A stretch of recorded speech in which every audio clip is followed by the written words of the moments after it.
Hi, my name is Alex Carlucci with GustonShow.com. I want to talk to you about FHA condos and where do you find the FHA condo approved list. Well, you no longer have to worry about that because there are spot approvals now.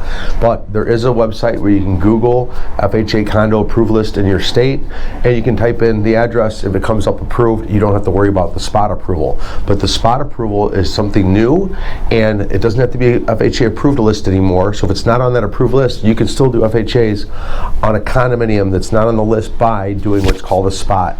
Spot means that we send a condo questionnaire. There's a lot of questions on that, but the big questions that they ask are, what's the owner occupancy?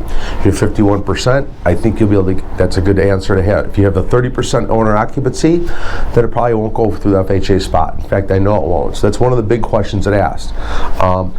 Are there any lawsuits against the condominium? If there's a major lawsuit, you're not going to get a spot approval. If one person owns more than 10% of the condos, you're not going to get a spot approval. They don't want to see one person owning a certain percentage of that building, so if he falls apart, the whole place falls apart, so they don't want that kind of risk. If there's a front desk in there and they use it for condo hotels, like you can rent it out for the weekend and that's allowed, that would not be a spot approval eligible.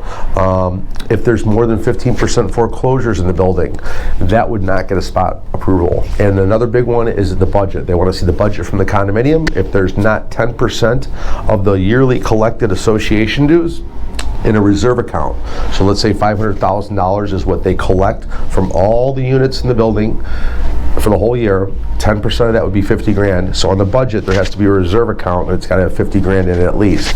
Very few exceptions on that. If you have 49,000, I bet you we can get it through, but they want to see a nice clean 10% in reserve. So those are the things you have to go through to get the spot approval if you're not on the approved list. So give me a call if you got any questions. We're doing these things right now. 630-915-7550. Thank you.